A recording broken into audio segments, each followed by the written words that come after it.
Hello branded. I hope आप अपनी life में अच्छा परफॉर्मेंस अप्रोच कर रहे हैं। जैसे कि हमने कहा था कि हम पॉलिटेक्निक वाले कैंडिडेट्स के लिए जो एंट्रेंस एग्जाम होने वाला है उसकी प्रिपरेशन करवा रहे हैं और यहाँ पर जो हम इसी सीरीज में आगे बढ़ेंगे। और आज हम जानने वाले हैं आकृतियों की समरूपता से संबंधित जो भी महत्वपूर्ण तथ्य, महत्वपूर्ण नियम है और जिस तरह से सवाल आपके एग्जाम में आते हैं वो सारी बातें आज वीडियो में हम क्लियर करने वाले हैं। तो ये वीडियो आपके लिए बहुत ज्यादा इंपॉर्टेंट होगी। और साथ ही पिछली वीडियो में हमने काफी कुछ कवर कर चुके, जैसे कि हमने बीजगणित और उससे संबंधित जो फॉर्मूले वो उसको कवर कर चुके हैं, लघुगणक को कवर कर चुके हैं, ठीक है ना। और उसके साथ ही साथ लघुगणक हो गया आपका और समीकरणों के सिद्धांत हो गए, इनको जो है कवर कर चुके हैं। जैसे कि आपका A X square plus B X plus C के फॉर्मेट में जो रहते हैं उनको कवर कर चुके हैं। वो सारे फॉर्मूले किस तरह से होते हैं, महत्वपूर्ण सिद्धांत, वो सारी चीजें कवर यहाँ पर हो चुकी है। वहीं पर जो है आपके जो अन्य चीजें जैसे कि आपकी घातांकों के जो आपके रूल्स होते हैं वो जैसे सारी हो चीजें, मान ली ए की पावर एक्स, ठीक है ना, इंटू ए की पावर वाई बराबर हो जाता है ए की पावर एक्स प्लस वाई। तो इस तरह से सारी चीजें हम जो है कवर कर चुके हैं। तो और भी 2-3 चैप्टर हमने कवर किए हुए हैं, तो आप वो सारी पिछली वीडियो जरूर देख लें। उसके बाद आपको ये सब वीडियोस तो देखनी है। तो चलिए देखते हैं आज की वीडियो में क्या है कुछ खास और आज हम क्या जानने वाले हैं।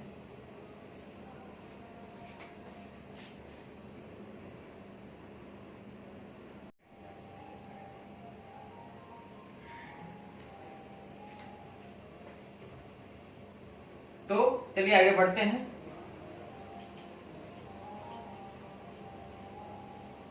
तो आज हम जान रहे हैं आकृतियों की समरूपता।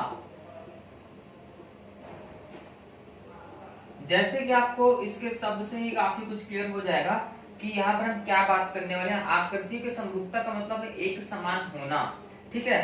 सर्वांग समता और समरूपता में अंतर है, जरूर एक बात को ध्यान रखना होगा। समरूपता मतलब एक समान दिख रहा है और सर्वांग मतलब सारे के सारे अंग समान है। जैसे कि समरूपता की कुछ शर्तें हैं, जैसे मैं आपको बताना चाहूंगा। समरूपता में सबसे पहले इंपॉर्टेंट बात क्या है, अगर एक चीज होगा तो दूसरी चीज में हो जाएगा। क्या चीज? अगर आपके सभी सभी कोण मतलब कि संगत कोण, ठीक है ना, संगत कोण अगर समान है, ठीक है ना, समान है अगर, तो उस कंडीशन में क्या होता है कि संगत भुजाओं का अनुपात क्या होता है? समान होता है, समान होता है। ये बहुत ही महत्वपूर्ण पॉइंट है और इसी पॉइंट के थ्रू यहाँ पर समरूपता में हम सारे के सारे सवाल जो है सॉल्व करेंगे। महत्वपूर्ण सिर्फ एक ही पॉइंट है, अगर सभी कोण यानी कि संगत कोण अगर समान है, हम त्रिभुज की बात यहाँ पर कर रहे हैं। मान लीजिए यहाँ पर कोई त्रिभुज है जहाँ पर कोण है ए है, बी है और सी है, और वहीं पर कोई और एक त्रिभुज दिया हुआ है जहां पर क्या 3 कोण, ठीक है ना। जैसे कि यहाँ मान लीजिए डी ई एफ है, और अगर इनके कोण जैसे बी की बराबर ये है, इसके बराबर ये है और इसके बराबर अगर ये है, तो इनकी जो भुजाएं देखिए ए बी के संगत भुजा कौन सी आपकी है? डीई है, ठीक है। यहाँ पर डी है तो इसके संगत भुजा डीई है, तो इनका अनुपात यानी कि ए बी अनुपात डीई, जैसे कि मैं लिख देता हूं ए बी अनुपात डीई बराबर होगा ए सी अनुपात डी एफ बराबर बी सी अनुपात ई एफ, ठीक है। तो आपको ये चीज ध्यान रखना है कि अगर संगत कोण समान है तो संगत भुजाओं का अनुपात जो है समान होता है। आप इसको ये सारे अनुपात जो है आपस में समान होंगे, तो आपको इस बात का ध्यान रखना रहता है, ठीक है। ये महत्वपूर्ण पॉइंट ये है इसमें। अब चलते हैं अब समरूपता में, ये तो महत्वपूर्ण चीज आपको बता दी मैंने, लेकिन अब समरूपता डिफरेंट आकृतियों जैसे समलंब चतुर्भुज हो गया या त्रिभुज में और भी 2-3 पॉइंट्स है, वो कुछ इंपॉर्टेंट पॉइंट है, उनको आपको और समझ लेना है। फिर हम चलेंगे प्रश्नावली की ओर। तो हमने चीज क्लियर कर दिया। अब देखिए दूसरा पॉइंट ये है कि अगर आधार के समांतर कोई एक हम रेखा खींच, त्रिभुज में से कोई त्रिभुज है, ठीक है, नहीं कोई त्रिभुज है जहां पर आप देख पा रहे हैं ए है, बी है, सी है, और इस बीसी आधार के समांतर में कोई रेखा खींच दें जो कि ई एफ हो जाएगा, तो यहाँ पर आप देख पाएंगे कि यहाँ पर आपको 2 त्रिभुज मिल जा रहे हैं। पहला तो त्रिभुज आपका मेन त्रिभुज जो कि त्रिभुज है ए बी सी, ये समरूपता का चिन्ह होता है, और वहीं पर एक त्रिभुज है ए ई एफ, त्रिभुज ए ई एफ, हमने दोनों को समरूपता वाला क्यों चिन्ह लगा दिया, मतलब दोनों समरूप किस तरह से हो गए, देखिए ए जो है वो दोनों त्रिभुज में कॉमन है, और ये वाला जो एंगल, ये वाला एंगल जो है आपका ये समान रहता है कोण, और ये जो एंगल रहता है वो ये समान, मतलब कि आपका कोण ई जो है कोण बी के समान होगा, और कोण एफ कोण सी के बराबर होगा। ये एक रूल कहता है अगर दो समांतर रेखाएं हैं उनको कोई एक तिरछी रेखा काटती है तो उनके एक साइड के जो कोण रहते हैं वो जैसे ऐसे कोण समान होते हैं, तो ये रूल यहाँ पर लग जाएगा। तो इस ढंग से ये दोनों आपके त्रिभुज समरूप हो जाएंगे, और समरूप होने के साथ ही इनका जो अनुपात होगा, अनुपात करने का मतलब मेरा ये है कि ए ई अनुपात में जैसे इसके समरूप ये है तो ए अनुपात ए बी बराबर ए एफ अनुपात ए सी बराबर ई एफ अनुपात बी सी। ठीक है, तो ये आ जाएगा इसका जो है एक फॉर्मूला या इसका एक तथ्य, एक सिद्धांत आ जाएगा। ये भी क्लियर हो गया होगा। अब देखिए अगर त्रिभुज में किन्हीं दो भुजाओं के मध्य बिंदु को, ठीक है ना, अब ये तो क्लियर हो गया आपको। अब आगे बढ़ते हैं, अगला पॉइंट समझते हैं क्या कह रहा है। अगला पॉइंट ये है कि यदि त्रिभुज में किन्हीं दो भुजाओं, ठीक है, कोई दो भुजाएं हैं, उनके मध्य बिंदुओं को मिलाने वाली जो रेखा होती है तीसरी भुजा की आधी एवं से समांतर होती है, ठीक है ना। ये भी आपको याद रखना है, ये भी एक तथ्य है कि अगर कोई त्रिभुज है, ठीक है, इसमें दो भुजाएं मान लीजिए ए है, पॉइंट है ए बी और सी, और दो भुजाएं मान लीजिए बी सी का मालूम कि ए बी ये है, ठीक है, ए बी का मध्य बिंदु ये है पी, और यहाँ पर ए सी का मध्य बिंदु है क्यू। तो अगर हम दोनों को मिला देते हैं तो जो रेखा है पी क्यू वो होगी समांतर बीसी के, और होगी पी क्यू बराबर होगा बीसी की आधी होगी, ठीक है, अगर मध्य बिंदु मिला रही तो, यानी कि अगर ये बराबर इसके और ये बराबर इसके, ठीक है, इस तरह से ये भी याद रख लेना है। अब चलते हैं एक और पॉइंट की तरफ, ठीक है ना। यहाँ पर हमको जो दिया है संपूर्ण त्रिभुज में एक महत्वपूर्ण बात होती है जो कि समरूपता में बहुत जरूरी याद रखना, उसकी बात हम भी कर लेते हैं। तो चलिए देखते हैं, यहाँ पर एक पॉइंट ये है, यदि समकोण त्रिभुज, ठीक है, कोई भी समकोण त्रिभुज है, समकोण त्रिभुज ड्रॉ कर लेते हैं।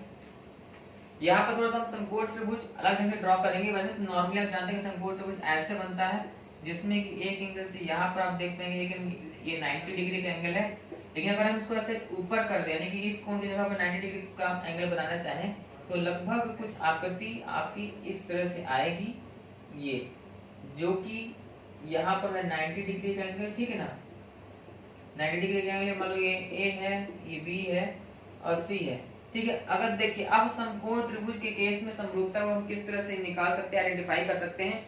यदि समकोण त्रिभुज के समकोण वाले शीर्ष से आधार पर अगर हम लंब डालते हैं तो इस तरह से 2 और 1 3, जैसे कि ये हमने कहा यहाँ पर ये डाला, ठीक है, अगर हमने यहाँ पर लंब डाला, ध्यान रखना कि लंब डालना है, मान लीजिए लंब यहाँ पर P बनता है, तो यहाँ पर आप देख पाएंगे कि टोटल 3 त्रिभुज बन गए। एक जो मेन त्रिभुज था आपका, मेन त्रिभुज कौन सा त्रिभुज था, ए बी सी था। दूसरा त्रिभुज ये बना एक जो कि आपका था, सेकंड बना ये मेन त्रिभुज था, कौन था, पहला वाला ही। दूसरा त्रिभुज ये बना जो कि आपका है ए बी पी है, और तीसरा त्रिभुज आपका है यहाँ पर जो कि आपका कौन सा है, ए बी सी, नहीं पी बी सी, ठीक है, पी बी सी। तो ये 3 आपके त्रिभुज बने, और तीनों के तीनों त्रिभुज आपस में क्या होंगे, ये सारे समरूप त्रिभुज होंगे, ठीक है ना। तो जो तीनों बन रहे हैं, तीनों के तीनों आपके समरूप त्रिभुज होते हैं, यानी कि ये समरूप है इसके और ये इसके, और ये तीनों आपस में समरूप हैं। तो ये भी आपको याद रखना है, कहीं पर समकोण त्रिभुज दिया है जहां पे समकोण से सामने वाली भुजा पर अगर लंब डाला गया है तो उस कंडीशन में 3 त्रिभुज बन रहे हैं, तीनों के तीनों आपस में समरूप रहते हैं। ये बात आप याद रखिए। फिर उसके बाद उनको आपस में गुणा भाग करके जो भी डिफरेंट फार्मूले बनेंगे वो तो आप देख लेंगे, लेकिन जो महत्वपूर्ण बात है आपको याद बता दे रहा हूँ, ठीक है। अगले पॉइंट की तरफ चलते हैं। अगला पॉइंट क्या रहता है, अगला पॉइंट जो है वो आपका जो है समलंब चतुर्भुज के संबंध में है। समलंब चतुर्भुज किसे कहते हैं, पहले तो ये जानना जरूरी है। समलंब चतुर्भुज में क्या होता है कि उसमें आपकी जानना कि किसी चतुर्भुज में 4 भुजाएं होती हैं, और समलंब चतुर्भुज में 2 भुजाएं कोई आपस में समांतर होती हैं। जैसे कि मैं बात करूंगा समलंब चतुर्भुज की, तो आपका इस तरह से ये बनेगा कोई ये, ठीक है ना, और 2 भुजाएं समांतर नहीं रहेंगी, 2 भुजाएं समांतर रहेंगी, जैसे ये बना, ठीक है। ये आप मान लीजिए कि पी क्यू आर एस, ये एक बना आपका समलंब चतुर्भुज। समलंब त्रिभुज के केस में क्या पॉइंट आता है कि अगर इसके विकर्ण खींचे जाएं, यानी कि अगर यहाँ से मिला दिया है इसको और यहाँ से मिला जाए अगर इसको, ये यहाँ है बिंदु O जहाँ पर काट रहा है, तो उस कंडीशन में आप देखेंगे दो त्रिभुज आपको दिख रहे होंगे।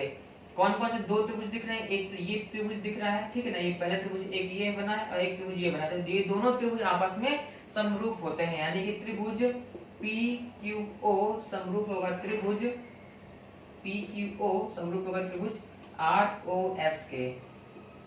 अब जरा देखिए समरूप आपस में क्यों हो रहा है, क्योंकि देखिए ये जो एंगल है, ये एंगल और ये दोनों सिर से भी कोड हो गए, ठीक है। अब देखिए यहाँ पर ये समांतर रेखा, ये ऊपर वाली जो रेखा है वो इसके समांतर है, इसके समांतर, इस कारण से जो ये वाला एंगल होगा, ठीक है, ये वाला एंगल आपका इस वाले एंगल के बराबर होगा और ये वाला जो एंगल होगा वो इस वाले एंगल के बराबर होगा, ठीक है, ये एकांतर कोण हो जाएंगे। अब एकांतर कोण होने के कारण से आपके तीनों कोण आपस में बराबर हो गए और तीनों कोण बराबर हो गए, यानी कि जो उनकी भुजाएं होगी उनका अनुपात, संगत भुजाओं का अनुपात क्या होगा, वो समान रहेगा। संगत भुजा अगर निकालें तो जैसे PQ के संगत है आपकी SR है। अब देखिए यहाँ पर ये जो भुजा है, ठीक है, QO, इस भुजा की संगत भुजा ये रहेगी, ठीक है, इसका यहाँ पर दिख रहा है, तो आपके मैंने PQ कहा था, PQ, इस पर आप देखिए QO के संगत भुजा आपकी है SO बराबर होगा इस भुजा, यानी कि जो इस भुजा की PO के संगत भुजा रहेगी OR, तो इस तरह से संगत भुजाओं का अनुपात समान रहेगा। तो ये आगे समरण के केस में बात आ गई। और बाकी हमने पिछले चैप्टर में जहां पर हमने अनुस्पर्शी और दीर्घस्पर्शी की बात की थी, अगर आपने अभी तक वीडियो नहीं देखा तो जरूर वो वाला वीडियो देख लीजिएगा, बहुत ज्यादा इंपॉर्टेंट रहेगी आपके एग्जाम के दृष्टिकोण से। और ये सारे चैप्टर्स हार्ड चैप्टर में आते हैं कि जल्दी से समझ में आते नहीं, किसी को हम बहुत ही इजी वे में समझाते हैं ताकि आपको सब याद हो जाए वीडियो देखते देखते, ठीक है। तो उसमें जो हमने बात की दीर्घस्पर्शी और अनुस्पर्शी की, उसी के संबंध में यहाँ पर भी कुछ पॉइंट्स दिए हुए हैं। मैं कुछ हल्का सा एक जो है बता देता हूँ, समझा देता हूँ। जैसे ये है पॉइंट, कोई सर्किल है और यहाँ से एक पॉइंट को आपको कोई दिया गया है, P बिंदु है, जहाँ से आपने इस तरह से स्पर्श खींच ली, ठीक है। इसके बारे में विस्तार से बात हम पिछली वीडियो में कर चुके हैं, इसलिए मैं थोड़ा यहाँ पर तेजी से बता रहा हूँ। P है, A है और B है। अगर आपने इस तरह से स्पर्श रेखा खींची है इस यहाँ पर, तो इस कंडीशन में आपको देखने को एक बहुत ही महत्वपूर्ण चीज मिल जाएगी। वो क्या चीज महत्वपूर्ण मिलेगी कि यहाँ पर इनका जो गुणा होता है वो जो है एक तरह से समान होता है। गुणा किस तरह से समान होता है, जैसे कि अगर मैंने तो स्पर्शी खींच दी है, ठीक है ना, स्पर्शी खींचने में आपका जो केस निकलता है वो क्या रहता है कि PA बराबर होता है PB, ठीक है। ये तो स्पर्श रेखा अगर किसी एक ही बिंदु से दो स्पर्श रेखा खींची जाएंगी तो आपस में बराबर होती है। लेकिन अगर यही स्पर्श रेखा है इसको काटती हुई चली जाती, यानी कि अगर ये स्पर्श रेखा ना होकर के कटान वाली होती, ठीक है, नहीं काटने वाली होती, तो उस कंडीशन में क्या बनता, उस कंडीशन में कुछ अलग ही सीन बनता है। ये तो अगर स्पर्शी के केस में हो गया, ठीक है। और अगर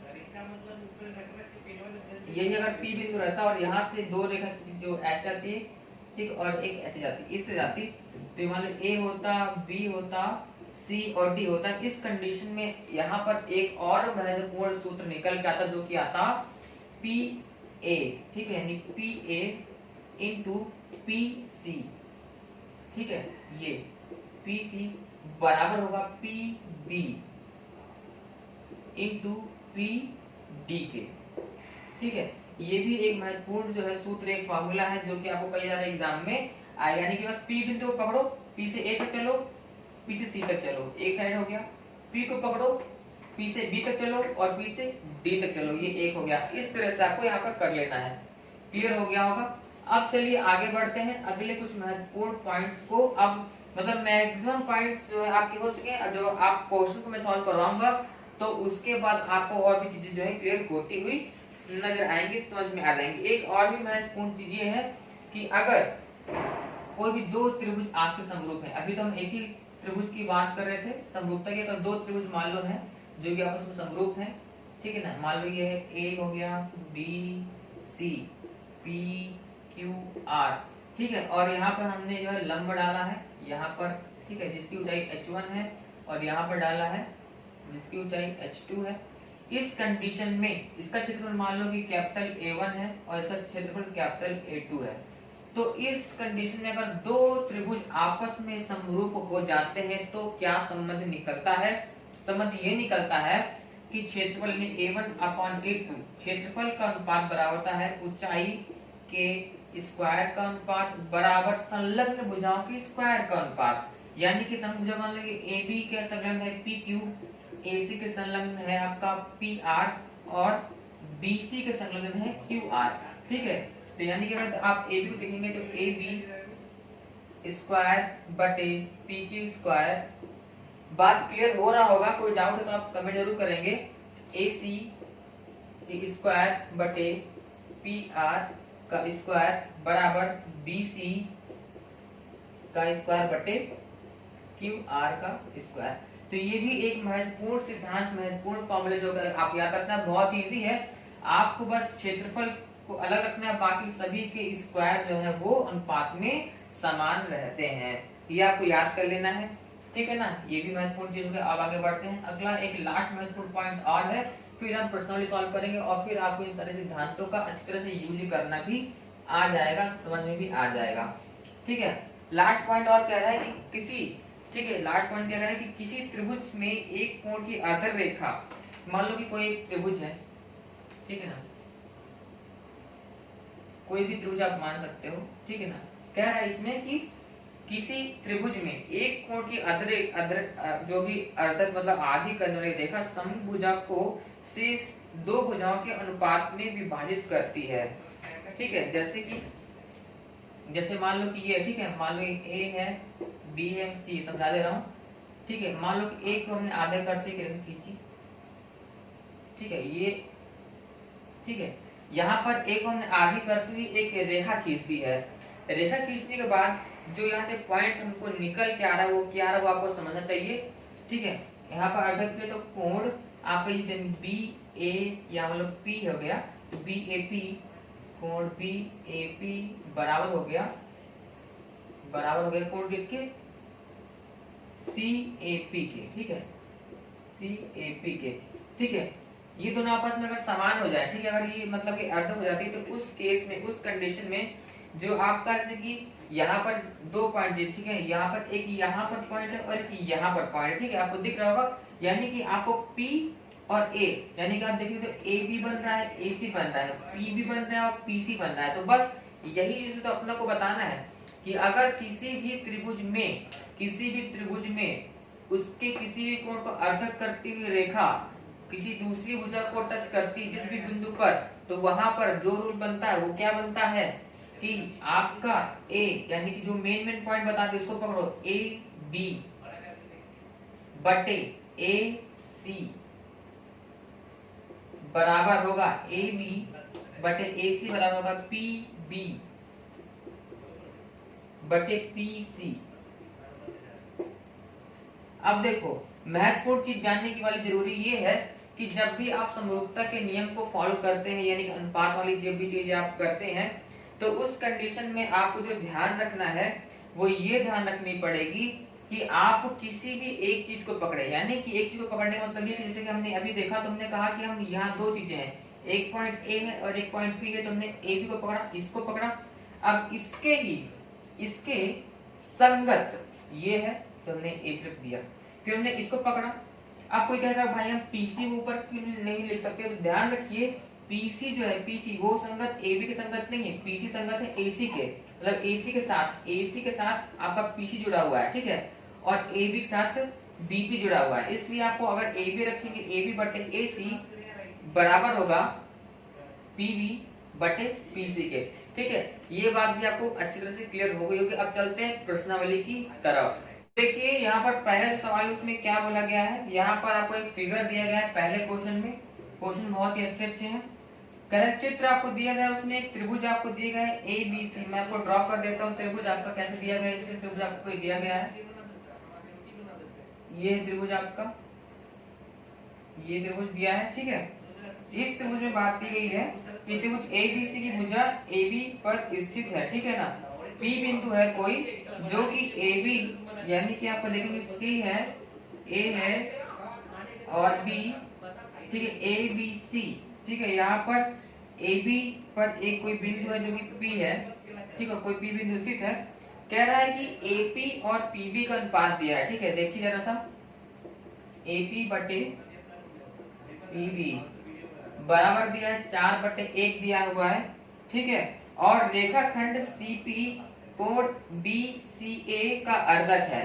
ठीक है, यानी कि अगर यहाँ से जैसे हमने बताया था अर्धक वाले जो भी हमने लेटेस्ट में जो आपको पॉइंट बताया है कि पॉइंट यहाँ पर कोई पी है, अगर यहाँ पर ये अर्धक होता है, ठीक है, तो उस कंडीशन में जो फॉर्मूले बनते हैं वो मैंने आपको जस्ट भी बताया है, वो हमको बस उन चीजों को जो है यहाँ पर यूज करना है।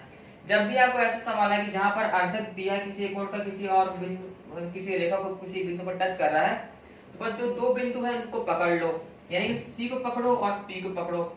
इतना करने के बाद आपने 2 पॉइंट पकड़ ली। अब आपको सिंपल जो है उस फॉर्मूले को यूज करना, कैसे, सी ए, ठीक है ना, सी ए बटे सी बी बराबर हो जाएगा पी ए बटे पी बी। ठीक है, अब देखो पी ए यानी कि ए बी बटे पी बी की वैल्यू दी है 4 बटे ए, ये कर दिया। और हमको क्या चाहिए थी, इसमें हमको बताना क्या है कि सी ए बटे बीसी, सी ए बटे बीसी या सी बी की वैल्यू क्या होगी। तो देखिए यहाँ पर आ गया, बस इसकी वैल्यू हो गई कितनी, 4:1। कैसे आ गई, बहुत ही इजी है। बस आपको उन तथ्यों का, उन फार्मूलेस का, उन महत्वपूर्ण बिंदुओं का यूज करना पता होना चाहिए कि किस तरह से हम कब जो है यूज कर पाएंगे। तो हमने 2 पॉइंट पकड़े, हमने इसको ऐसे, ठीक है, ये एक पॉइंट है तो यहाँ होगा सी ए, उसके साथ में बटे में ये हो गया, और क्योंकि इसके संलग्न ये वाला है तो ठीक है, इसका ये हो गया और ये हो गया। ठीक है, बहुत इजी है। अब चले आगे बढ़ते हैं। देखिए अगला क्वेश्चन देखते हैं, सेकंड नंबर सवाल में क्या बोल रहा है। ठीक है, उसमें आपको दिया है कि दो समरूप त्रिभुज ए बी सी और पी क्यू आर की परिमाप आपको दी है। तो चलिए दो त्रिभुज बनाते हैं जो कि आपस में समरूप हैं। ठीक है, मान लो कोई एक त्रिभुज ये है जो है आपका ए है, बी है, सी है, और वहीं पर एक और आपका त्रिभुज है जो कि आपको दिया हुआ है पी क्यू आर। ठीक है, ये एक त्रिभुज है जो कि आपको दिया हुआ है पी क्यू आर। दो समरूप त्रिभुज जिनका परिमाप आपको दिया है, इसका एबीसी का 36 परिमाप, परिमाप मतलब पता है ना, तीनों भुजाओं का योग परिमाप होता है। ठीक है, 24 दिया हुआ है।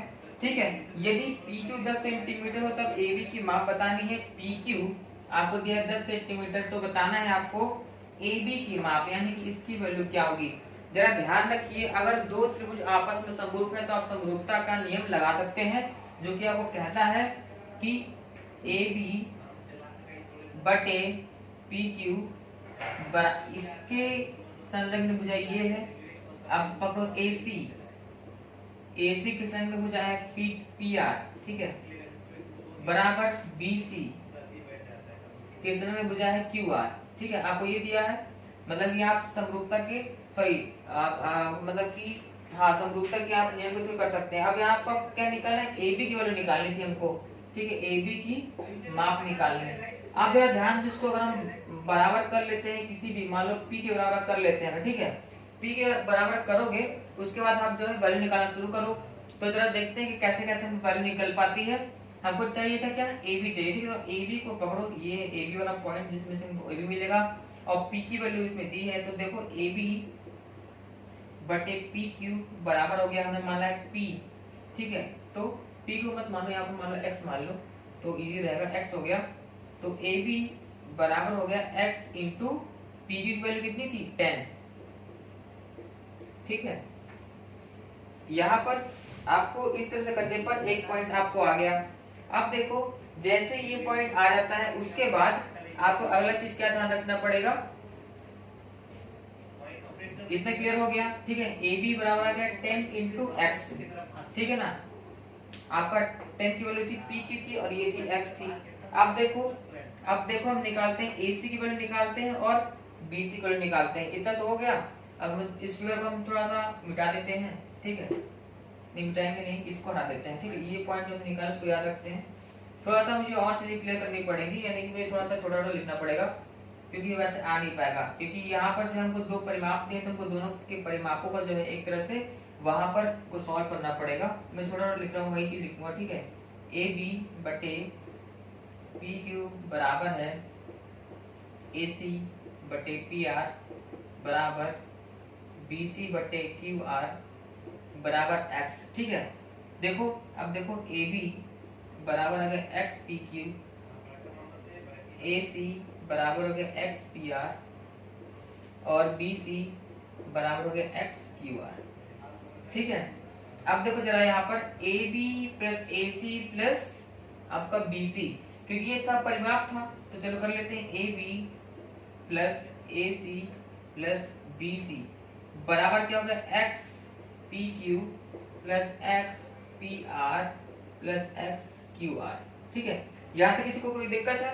कुछ नहीं किया, हमने समरूपता का नियम लगाया, हमने ए बी और पी क्यू बराबर एक्स किया, तो यहाँ पर ए बी की वैल्यू आ गई एक्स इंटू पी क्यू आ गई, फिर ए सी बटे पी आर को हमने एक्स के बराबर किया एक बार और, तो यहाँ पर ए सी की वैल्यू आ गई, फिर हमने बी सी को किया तो यहाँ बी सी की वैल्यू आ गई। अब हमने क्या किया, तीनों को नहीं, इसको और इसको मतलब कि लेफ्ट को जोड़ा और राइट को जोड़ा, तो यहाँ पर मिला आपको A B plus A C plus B C बराबर X P Q plus X P R plus X Q R. अब देखो A B plus A C plus B C की वैल्यू कितनी है 36, क्योंकि यहाँ पर तीनों भुजाओं का योग होता है परिमाप, 36 दिया बराबर हो गया x इंटू ये हो गया। अब देखो इनका योग आप कितने दिया 24 दिया है, ठीक है, कितना आ गया। अब देखो x की वैल्यू आपको कुछ यहाँ पर आ गई, x की वैल्यू कितनी है 36 बटे 24 बराबर आ गई x की वैल्यू। अब हमने पहले जब आपको बताया हुआ था स्टार्टिंग में ध्यान रखोगे तो बताया था आपका ए बी बटे पी क्यू बराबर था x, तो ए बी बराबर आ रहा था आपका x into P Q, P की वैल्यू थी 10, ठीक है,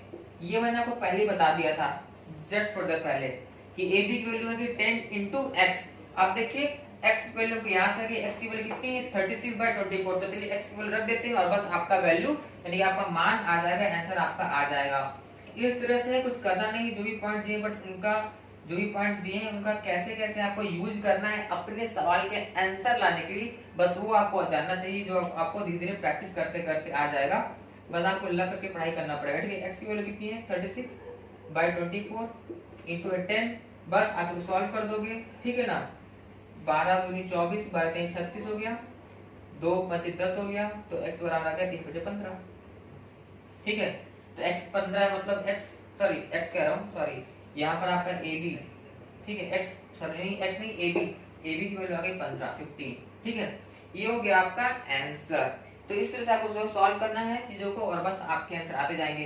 चलिए हम चलते हैं अगले सवाल की तरफ।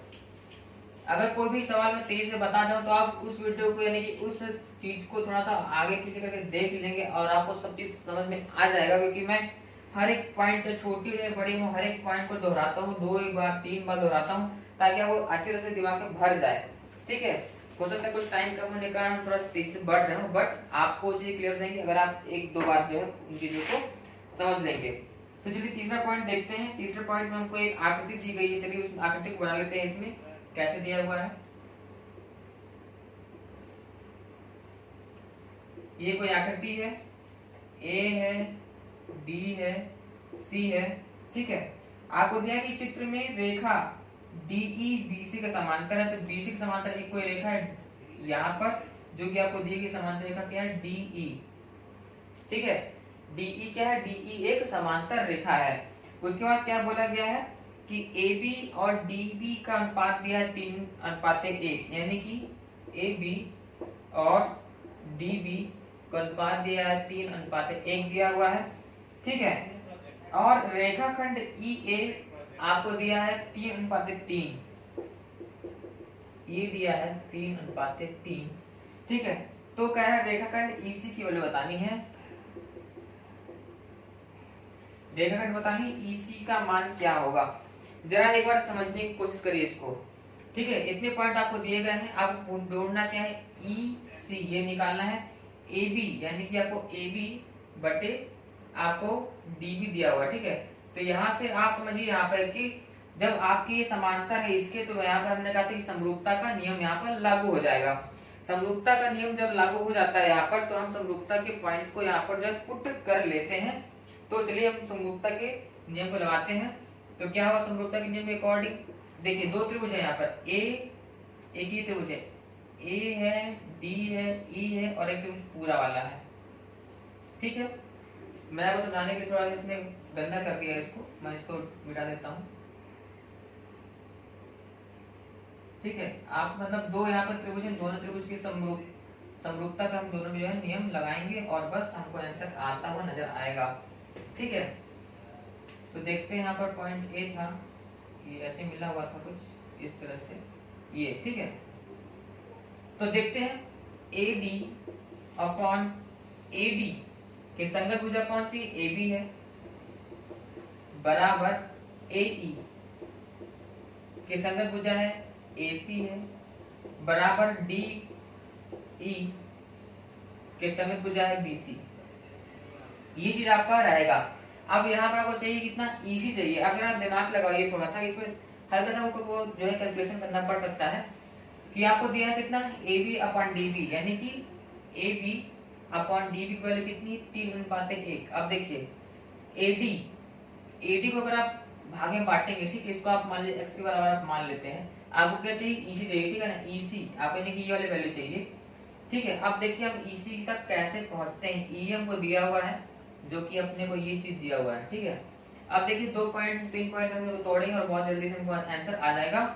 तो एडी को अगर तोड़ते हैं तो एडी का मतलब क्या है आपका, एडी का मतलब है, एडी तो एडी है, एबी को तोड़ो, एबी को तोड़ोगे तो क्या होगा, एडी प्लस डीबी बराबर है एई, ए का वैल्यू दिया हुआ 0.3 बटे एसी, जो एसी है उसका मतलब क्या है, एई प्लस ईसी, ठीक है, बराबर जो आपको वो चीज दिया हुआ तो दिया हुआ, ठीक है। यहाँ तक आ गया। आपने केवल अपने पॉइंट्स को तोड़े, पॉइंट को रखे हैं हमने ऐसे, क्योंकि हम जाने के अगर हमको ऐसे तोड़ते हैं तो हमको कुछ ना कुछ वैल्यू यहाँ पर निकलती हुई नजर आएगी। देखो जरा सा एडी, ठीक है, एडी को एडी ही रहने दो, ठीक है, एडी को एडी में रहने देते हैं, और एडी प्लस डीबी, तो जब आपका एडी प्लस हम इसको थोड़ा सा करेंगे ना, इसको हम थोड़ा तोड़ देते हैं, ठीक है ना, क्योंकि हम देख रहे हैं कि हमको AB और DB की वैल्यू दी है, यानी कि AB और DB का अनुपात दिया हुआ है 3:1, यानी कि अगर आप चाहोगे तो AB बराबर आ गया 3 into DB, ये आपको आ जाएगा। इस पॉइंट से आपको दिया उससे आपको ये चीज आ जाएगी, ठीक है। अब हमको क्या करना है कि आपको यहाँ से इसमें अगर दिमाग लगाओगे तो हमको कुछ ना कुछ इसमें से जो है इसको सॉल्व करके आंसर मिल ही जाएगा। तो थोड़ा दिमाग लगाओ, थोड़ा दिमाग को चलाओ, थोड़ा समझो कैसे करेंगे। तो हमने AD अपॉन AB को हमने AB को हमने AD प्लस BD में तोड़ दिया। हमको देखो कि आपको अगर यहाँ पर AB और BD के फॉर्म में अगर आप इसको निकाल लो तो आपको आंसर आ जाएगा। देखो AD, ये AD है ना, AD जरा देखो, AD को अगर तोड़ोगे तो AD बराबर क्या हो जाएगा, AD बराबर क्या होगा, AB माइनस DB बटे AD। अब देखो AD बराबर क्या बताया था हमने, AB माइनस DB प्लस यहाँ पर DB तो पहले से था, DB कर दो, बराबर हो गया 3.3 बटे AE प्लस EC। अब देखो जो AE है, AE को आप EC के फॉर्म में रख सकते हो, कैसे रख सकते हो, यहाँ पर अगर आप चाहोगे तो इसको AC, जैसे जो आपका ये है AE है, उसको आप तोड़ और सकते हो, बट अभी हम इसको ऐसे रख देते हैं, अभी हम देखते हैं कि आगे अपना क्या बनेगा। अब देखो जैसे यहाँ पर AB की वैल्यू कितनी है, 3dB माइनस DB बटे AB की वैल्यू कितनी है, 3dB प्लस माइनस कट गए आपस में, ठीक है ना, तो बराबर कितना हो गया यहाँ पर, आगे आपको देखोगे यहाँ पर तो 3 में से 2 कटा, 3 में से 1 कटा तो 2dB बटा 3dB बराबर 3.3 बटे यहाँ पर आ गया आपका AE प्लस EC। अब देखो AE प्लस EC आ गया, AE की वैल्यू दी है आपको 3.3, तो 3.3 कर दो प्लस EC आपको निकाला। आप देखो यहाँ से DB कट गया तो ये बना कितना, 2/3 बराबर 3.3 बटे 3.3 प्लस EC बचा, ठीक है, ये बना ऐसा। अब इसको बस आपको सॉल्व करना है और आपको आंसर आ जाएगा। देखो यहाँ पर हमने समरूपता का नियम लगाया, इसका कुछ यूज नहीं हुआ, और बाकी इन दोनों पॉइंट का यूज किया हमने, AD बटे AD प्लस DB लिखा। फिर हमने देखा कि भाई अगर हम यहाँ पर भी हमको अनुपात दिया हुआ है और हम अनुपात अगर यूज करेंगे तो हो सकता है, पता नहीं रहता, हो सकता है कि भाई हम कुछ ना कुछ मिल जाए। तो हमने देखा कि भाई इसको पूरा एक ही पद में ले आओ, यानी कि या तो AB के पद में ले आओ या तो DB के पद में ले आओ। तो हमने सोचा भाई AB बराबर इतना होता है, तो AD को हमने कहा कि मतलब AB के फॉर्म में ले आ रहे, तो हमने AB कर दिया माइनस DB कर दिया, यहाँ पर DB को लिख दी थी, फिर हमने इसको ऐसा रखा। फिर यहाँ पर जो है DB का, यहाँ AB का वैल्यू कितना था, 3dB था, 3dB को पुट किया माइनस DB किया, फिर यहाँ पर AB माइनस DB इसको किया, ठीक है, AD को इतना रखा प्लस DB पहले से यहाँ पर था, ठीक है, उसको यहाँ पर पुट अप किया, फिर घटा दिया, मतलब कट गया, यहाँ पर सॉल्व किया, देन आपको ये आंसर आ गया।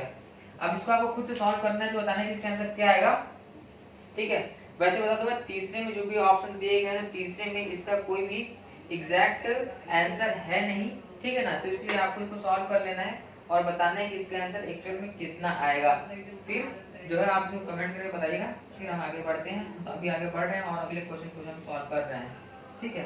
तो चलिए देखते हैं अगला क्वेश्चन कौन सा। अगला क्वेश्चन है आपका क्वेश्चन नंबर 8वां, देखते हैं। इसमें बहुत अच्छा क्वेश्चन सवाल है। इसमें क्या बोला गया है, इसमें देखिए कि दो समरूप त्रिभुजों के क्षेत्रफल क्रमशः 25 सेंटीमीटर वर्ग बराबर सेंटीमीटर तथा 36 वर्ग सेंटीमीटर, उनकी संगत भुजाओं में अनुपात क्या होगा। देखिए मैंने कहा क्षेत्रफलों के अनुपात दिए हैं 25/36 बराबर है आपका A1/A2 दिया है। तो बोल रहा है कि उनकी संगत भुजाओं में अनुपात क्या होगा। मान लो संगत भुजाओं का अनुपात पूछा, इसको ऐसे देखो, आपको फॉर्मूले बताया था मैंने। संगत भुजा मान लो कि x/y है तो इसका बराबर होता है ये स्क्वायर, ऐसे रहता है, ठीक है ना। यानी कि क्षेत्रफल का अनुपात बराबर संगत भुजाओं के वर्गों का अनुपात। अब देखो अगर वर्ग को काटोगे तो √, ये आएगा, इसको काटोगे तो √, यहाँ पे आएगा। बस ऐसे तो A1 की वैल्यू कितनी है, √25, √36, तो कितना आ गया 5/6। इसका आंसर ही आ गया।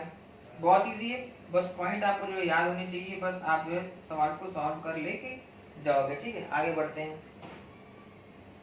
तो एक सवाल यहाँ पर है जिसमें बोला गया है कि एक समलंब चतुर्भुज दिया गया है ABCD, ठीक है ना। चलिए ABCD समलंब चतुर्भुज बनाते हैं जिसमें आपकी AB और DC समांतर है।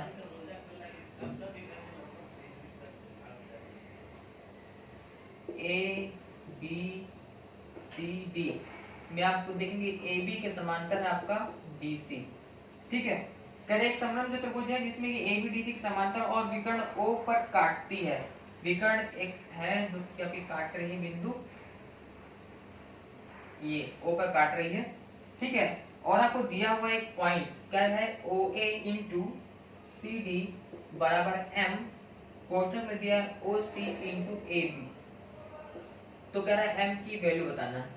आपको ये पॉइंट पहले से दिया हुआ है, ठीक है ना। आपको ये चीज पहले से दिया हुआ है। अब देखिए जरा सा ध्यान रखने वाली महत्वपूर्ण बात ये है कि यहाँ पर दो त्रिभुज बन रहे हैं, जो कि आपका एक त्रिभुज ये और एक त्रिभुज ये। मैंने आपको फॉर्मूले में बताया था कि ऐसे काटता है समलंब चतुर्भुज में, तो वहां पर दो त्रिभुज बनते हैं जो कि आपस में क्या होते हैं, समरूप होते हैं। तो हम समरूपता का नियम लगाते हैं। अगर यहाँ पर तो हम लगाते हैं AB/DC बराबर, देखो ये हो जाएगा कि ये जो एंगल रहेगा ये एंगल इसके बराबर रहेगा, एकांतर कोण। तो इसका जो समरूप यानी कि AO के संगत भुजा होगी O की OC बराबर, ये देखो OB के संगत भुजा होगी आपकी OD या DO, कुछ भी कर सकते हो। ये हो गया। अब देखो जरा यहाँ पर देखो OACD, जरा देख पाओगे अगर तुम OA AO और CD यहाँ पर तुमको मिल रहा है, तो चलो इसको हम जो है गुणा कर लेते हैं, ठीक है। इस पर पार्ट तो अपने पास रखते हैं।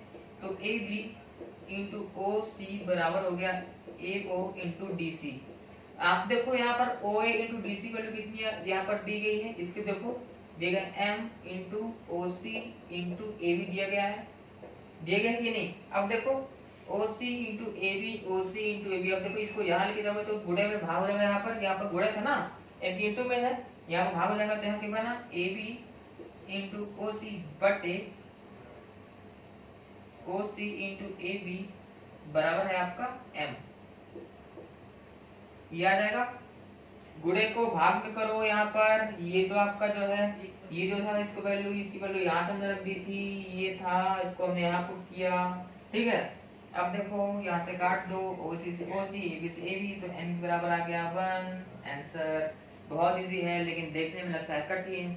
लेकिन अगर आपने मेरी बातों को अच्छे से समझा है, जाना है, थोड़ा दिमाग लगाया है, तो आप सवाल को कर ले जाएंगे, कोई दिक्कत नहीं होगी। और लेकिन नहीं समझा अगर, तो भाई फिर तो दिक्कत ही दिक्कत होगी कि कोई बचा नहीं पाएगा।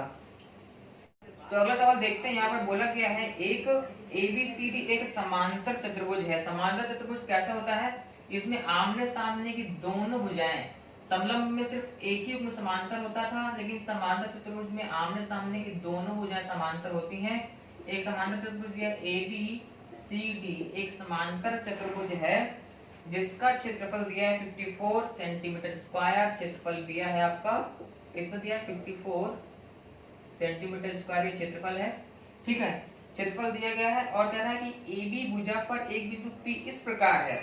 AB भुजा पर कोई बिंदु P इस प्रकार है कि AP और पीवी का अनुपात दिया हुआ है, ऐसे कोई पॉइंट इस तरह से यहाँ पर है कोई कि एपी बटे पीवी बराबर 1/3। अब देखो यहाँ पर ये पॉइंट पी, अब जरा देखने वाली बात है, आपको पूछ क्या रहा है, और रेखा पीडी जो है, कह रहा है कि और रेखा पीडी विकर्ण एसी, एक विकर्ण भी इसने बताया है, विकर्ण एसी, जो बोल रहा है वो कर जाओ, पहले चित्र बनाओ, ठीक है, जो बोल रहा है वो करते जाओ, पहले चित्र बनाओ फिर बाद में सवाल करना है। ये बात ध्यान रखो, इसमें अगर चित्र गलती हुआ तो सवाल सही होने वाला नहीं है, ठीक है। तो रेखा आपको बोल रहा है कि रेखा पीडी विकर्ण एसी को क्यू पर काटती है। देखो रेखा पीडी बनानी है, पीडी रेखा कैसी होगी, यहाँ पर कोई बिंदु पी होगा, देखो हमको कह रहा है एपी और पीबी में अनुपात दिए 1/3 है कि एपी और पीबी, ध्यान रखो एपी अगर यहाँ पर आप x x कर दो तो एपी होगी 1x और पीबी होगी 3x, तो एपी छोटा होगा और पीबी बड़ा होगा, इसलिए हमने पॉइंट को यहाँ रखा। पहले हमने पॉइंट को यहाँ बना रहे थे, लेकिन हमने देखा कि भाई यहाँ पर तुमको अनुपात ऐसे दिया है, यानी कि एपी 1x है, 1x मतलब कि कम है, 3x मतलब बड़ा है, तो एपी मतलब 1x मतलब कि यहाँ पर छोटी होगी और पीबी बड़ी होगी, तो हमने एपी को यहाँ रखा। अब ये पी और हमको एक बनाना है यहाँ पे बिंदु से रेखा खींचनी है, कहां पर हमने एक रेखा खींची पी और डी, एक रेखा खींच दी है, ठीक है ना, जो है विकर्ण दोनों आपस में यहाँ पर एक बिंदु क्यू बन रहा है जहां पर आपस में काट रहे हैं, विकर्ण एसी और डी पी आपस में एक दूसरे को क्यू पर काट रहे हैं। तो बताना है पी क्यू और क्यू डी का अनुपात क्या होगा, पी क्यू बटे क्यू डी का अनुपात क्या होगा, ठीक है, पी क्यू बटे क्यू डी का अनुपात क्या होगा। अब जरा दिमाग लगाओ भाई, ठीक है ना, यहाँ तक तो पहुंच गए। अब थोड़ा सा दिमाग लगाने की बात है कि इसमें क्या क्या चीज हो सकता है। देखो अगर हम इसको देखें तो ये आपस में शीर्षक बिंदु कोण है, दोनों भुजा समांतर हैं, तो इस समांतर होने के कारण से ये जो एंगल होगा ये इस एंगल के बराबर हो जाएगा और ये जो एंगल होगा वो इस एंगल के बराबर हो जाएगा, यानी कि फिर से हम पहुंच गए अल्टीमेट घुमा फिरा करके अपने समरूपता के सिद्धांतों, समरूपता के तथ्यों के ऊपर पहुंच चुके हैं। तो यहाँ पर क्या हो गया, डीसी डीसी के संलग्न है एपी बराबर करो, ये देखो यहाँ पर क्यूडी क्यूडी क्यूडी के संलग्न है आपका, ये देखो ये डबल वाला ये क्यूपी, और देखो यहाँ पर देखो, ठीक है ना, ये हो गया। अब इसका क्यूसी क्यूसी संलग्न है क्यूए। अब यहाँ पर आपको क्या चीज दिया है, एपी और पीबी का अनुपात दिया है 1/3। अब देखो यहाँ पर एपी और पीबी, जरा एक चीज मैं आपको और क्लियर कर दूंगा, मैंने यहाँ पर जो पॉइंट बताया और थोड़ा क्लियर करता हूँ, 1 मिनट रुकना। पहले देखो पी क्यू और क्यू डी आ रहा है कहीं पर, पी क्यू और क्यू डी ये आ रहा है, चलो ठीक है, ये आपको मिलेगा यहाँ से। अब जरा देखने वाली बात है कि इसको और कैसे, अब देखो इतना तो कि बट हमको जो अनुपात दिया है एपी और पीबी का अनुपात दिया है, जरा दिमाग लगाओ, थोड़ा सा सोचो, थोड़ा समझने वाली बात है कि यहाँ पर भी हमने बताया है आपको, ये पूरी रेखा आपकी है ए बी, ठीक है, मैं थोड़ा सा आपको हटा के इधर जा रहा हूँ, अनुपातों पे थोड़ा सा खेल खेलूंगा, अनुपातों पे थोड़ा सा खेल खेलने वाले हैं। जैसे कि अगर एपी या देखो एपी प्लस पीवी बराबर क्या हो जाएगा, बराबर क्या हो जाएगा, अब देखो एपी की वैल्यू हमने क्या रखी, हमने एक्स को दोनों साइड गुणा कर लिया, तो हो गया 1x प्लस 3x, यानी कि हो गया 4x बराबर हो गया एपी प्लस पीबी, ठीक है ना।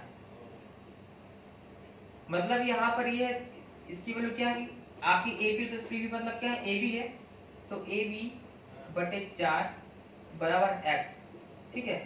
यही समझ सकते हो सिंपल कि ये जो है आपकी ये 1 पार्ट में है, ये 3 पार्ट में है, ठीक है। ये इसका मतलब ये क्या है कि जो आपके x आ रही है, यानी कि x का मतलब यहाँ पे क्या था, x मतलब था AP था, x मतलब 1x मतलब क्या AP था, यानी कि ये जो पार्ट है ये का 4th पार्ट है।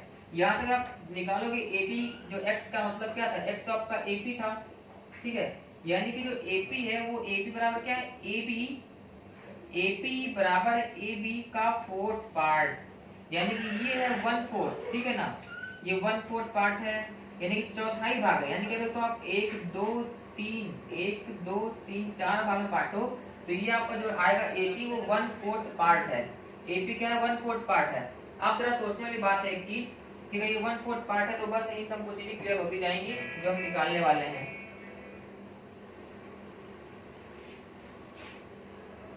आप इसको ऐसे रखते हो, ठीक है ना। अब जरा देखते हैं QD बटे QP बराबर हो गया आपका DC। DC का मतलब आप समझ सकते हैं कि इसको आप DC को 4x लिख सकते हो। 4x कैसे लिख दिया हमने, क्योंकि ये जो थी ये दोनों समांतर रेखाएं हैं और दोनों की लंबाई भी समान रहती है, समान चतुर्भुज के नियम के अकॉर्डिंग, ठीक है। तो जब वो 1/4 पार्ट है, ये 4 4, तो ये भी आपको समान है, तो ये भी 4x हो गया, ठीक है। और ये जो 1 2 3 4 4 पार्ट बचा था और इसमें से आपका ये भी हो गया, ठीक है। तो ये 4x हो जाएगा आपका DC। और जो AP था, AP आपका कितना था, 1x था। AP 1x था, तो ये से x कट गया, तो इसकी बात आ गई QD अपॉन QP गया 4। तो अगर आप PQ इसको उल्टा करो, PQ बटा QD करोगे, क्या है, इसको उल्टा कर दो, QP को ऊपर करना है, QD को नीचे करना है, बराबर कितना हो गया आपका 1 और 4। ये भी हो जाएगा, ये वैसा जाएगा। देखो यहाँ पर पहले को समझो, ये पार्ट नहीं है, 1 2 3 को जो पार्ट में बांटे, मतलब सिर्फ हमने इतना बताने की कोशिश की है कि यहाँ पर आपको जो बात है इसके अकॉर्डिंग ये है कि आपका AP 1/4 यानी कि ये x x x x total ये आपको 4x है, ठीक है ना। नहीं समझ आ रहा है क्या, देखो AB बराबर है AP प्लस PB के, ठीक है। अब देखो AP बराबर कितना था, 1x था प्लस 3x था, ये था AB, तो AB बराबर हो गया कितना 4x हो गया। अब जरा देखो AB BC बराबर होंगे तो BC भी 4x होगा कि नहीं होगा, वो तो मैंने बस आपको ये समझा दिया है कि 1 2 3 4 पार्ट में बांटेंगे, तो इस तरह से आप समझ सकते हो कि AP बराबर आपको पहला पार्ट है ये 2 3 4। तो आपको अगर ये समझ में नहीं आ रहा तो मत सोचो, नहीं समझ में आ रहा तो मत सोचो, ठीक है ना। बस ये समझो कि AB और DC दोनों आपस में बराबर है, समांतर चतुर्भुज के नियम के अकॉर्डिंग। तो यहाँ पर आगे 4x आ रहा है, तो ये 4x होगा, और AB की वैल्यू तो आपकी x पहले से हमने जोड़ कर लिया यहाँ पर, ठीक है। यानी कि 1/3x 3 थी, हमने x को गुणा कर लिया था, तो ये आपका x हो गया था, ठीक है। तो बस यही चीज है, समझ में आ गया। पर समझ में नहीं आता आप कमेंट करें, और उसके बाद जो भी चीज क्लियर करनी है अगले वीडियो में क्लियर करती हूँ, बस आप कमेंट जरूर करिए। तो आज की वीडियो में इतना। अगर वीडियो पसंद आई तो प्लीज वीडियो को लाइक करना मत भूलिएगा, साथ ही फ्रेंड्स में शेयर कर दें, और साथ ही चैनल को सब्सक्राइब करना मत भूलिएगा, ताकि आपको ऐसी वीडियो की नोटिफिकेशन सबसे पहले आपको